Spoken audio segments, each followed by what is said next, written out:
Hi there, everybody. This is Professor HK with just a short video to walk you through the electronic resources that are available through the Carl Johan Library. So you already know that the library on the second floor of the library building is an excellent space. It's a great study space. There are lots of great materials that you can check out.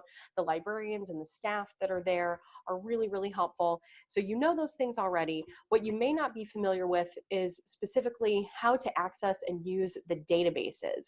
So when we get into research and we're looking specifically for academic sources, the highest quality sources, those are going to be housed generally in databases. That's the easiest way to access them.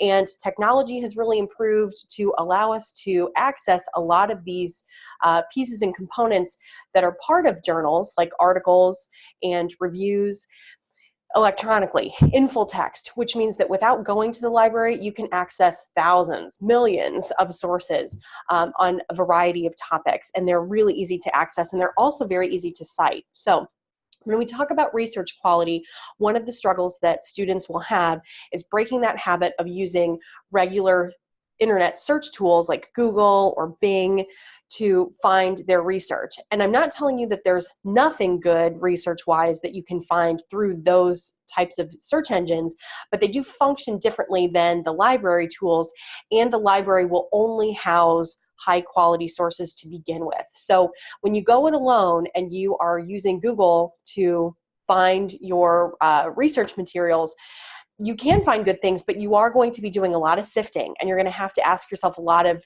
questions about each and every source that you think about using and including in your papers or projects. You're going to have to ask yourself about, what do you know about this author and how they're credible? When was this published? Are they citing their own sources? How do I know that this is a good source? And that can be tricky. So when we use the databases that the library has provided for us, what we're doing is really taking some shortcuts through a lot of those questions. A lot of the guesswork about source quality we can take out of the equation. And so let me show you first how to get to the library's homepage. There are a few ways that you can get there. You can get there from the CSC landing page. You can also, I usually access the library through this link that's off on the sidebar on my Culver. You'll notice that I'm not even logged into my Culver. You can just access that item without being logged in, and it'll bring you here to the library's landing page. And it's a pretty clean page, and there's a lot that you can do here. And one of the great tools that they have recently built into the website is a comprehensive search tool. So what the comprehensive search tool is doing, it's looking for all forms of media. So here we're finding ebooks, journals, databases, music and audio, and they're all sort of separated. The comprehensive search tool will allow you to type in a topic, and it essentially will take you to everything that we have on that topic, both electronically and in-house. So you can see I've typed in global warming as a search keyword phrase, and you're seeing that about 1.8 million sources are being returned. So that's an impressive number, and we're also seeing that we can further categorize that by type. So there's a lot of great ways that you can just do some preliminary research and figure out what the library has in any format, any type of media on a given topic. That comprehensive search tool is a really good thing to use. However, when you are getting into really specific resources and specific research, or you're looking for a certain type of media specifically, especially if you're looking for academic journal articles. And when we talk about sources that are academic in quality, usually these types of sources, journals that are published, articles that are published in academic journals, that's the best of the best because they go through the most rigorous screening process prior to publication. So to find those specifically, we're going to be searching in our databases. So here on this databases page, we have a nice list of of databases that we subscribe to.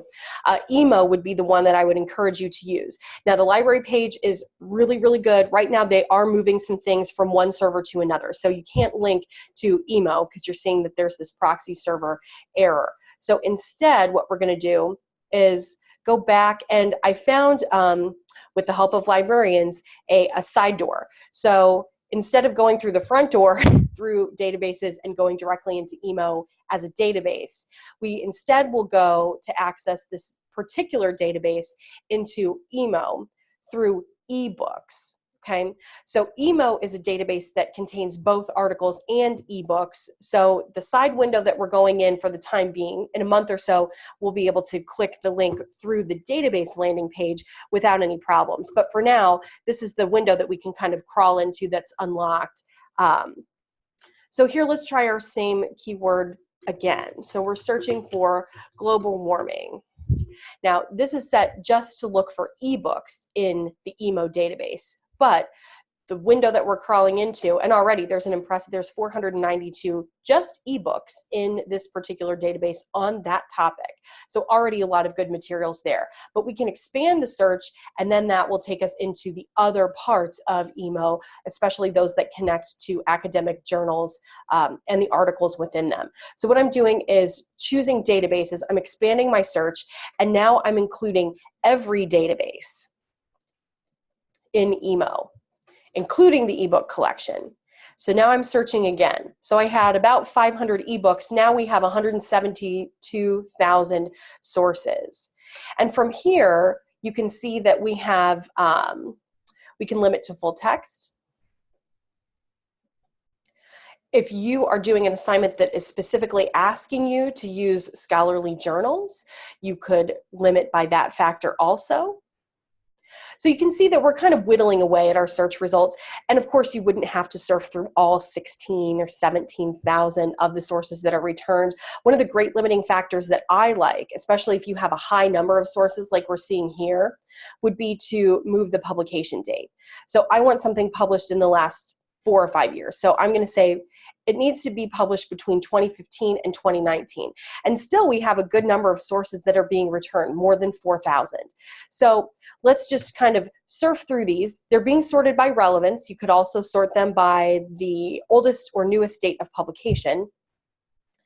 But we are only seeing these full text articles. Full text is meaning I can click on this, I can download the actual file. It's not just the abstract, it's not just a teaser of what the content is, it's the actual full, complete source. And that allows you to, from there you can download it, you can email it to yourself, you can print it out, and you can use it without ever stepping foot inside the library. So let's just say we like this article, Projecting Consequences of Global Warming for the Functional Diversity of Fleshy Fruited Plants and Frugivorous Birds Along a Tropical Elevational Gradient. It's pretty specific, but if we like it, we're going to click PDF full text, and here it is. So it has all of the bibliographic information. You can print it, you can download it, you could save it to your Google Drive, you could email it to yourself, you could save it in a folder. There's all kinds of things that you can do. One of the things that really gets students to break that habit of only using Google for their research is this little button right here. So on Google, you're going to have to be asking yourselves continually questions about source quality. And then you will also have to build from scratch a citation for that source if you use it in your project or your paper. So here we have a dozen or more different citation styles. So here's MLA, and here's a perfectly formatted citation for this exact source.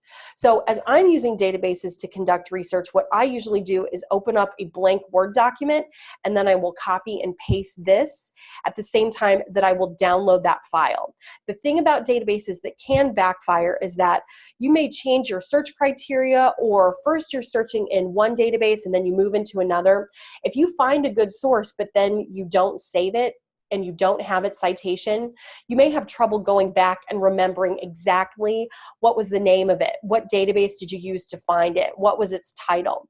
So when I'm in here doing research, even if I'm not sure that I will absolutely use that source, I'm going to download it anyway, because it's just taking up memory on my computer. What harm does that do? And also, I'm grabbing this citation. So here's the MLA one. If you're using APA, here's the APA one. And these databases do a great job of being consistent and current with all the different formatting types for these different citation styles. So they are things that you will want to go back and check over just to make sure that they're following the style correctly. But for academic journal articles, those citations tend to be quite long and pretty complex, even between different styles. And so to have them automatically generated and to really look as good as they do, that's a pretty good benefit. That would get me to stop using Google. So that's one thing I wanted to show you, is the cite button. It's a little gold button with an equal sign on it. And so you can just click out of it.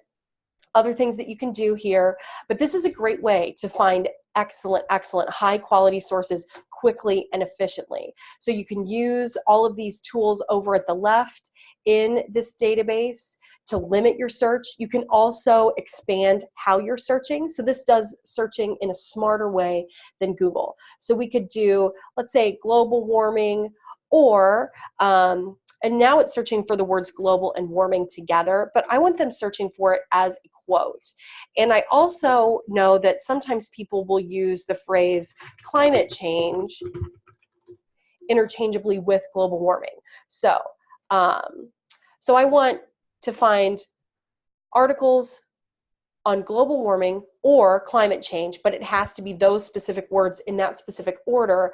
But I don't want anything on the greenhouse effect.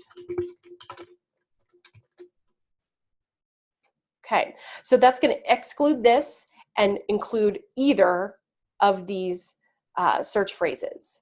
So now I'm searching, and still, look at all of these great sources. So enlisting the power of youth for climate change.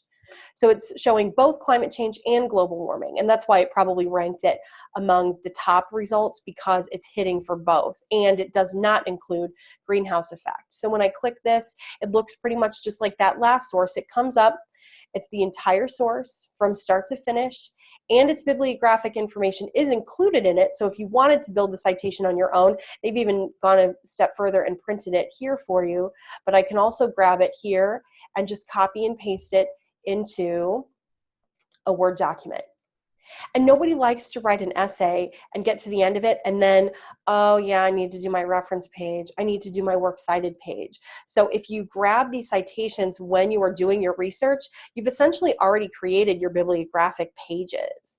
And when you get to the end, let's say you find 7 articles in the databases, you only end up using 4 in the actual work that you create. Then just go in and delete those 3 source citations that you did not use. That's a lot easier than going back and traipsing through these databases looking for that content. So anyway, I just wanted to give you a quick tour specifically of these databases. They are really great. There's lots of good stuff in the library, and if you get stuck or you need help as you're using these databases, please reach out to a librarian. They would be very, very happy to help you. But I hope this was helpful. There's a lot of good stuff in these databases, and the best way to figure out how to use them is just to practice with them.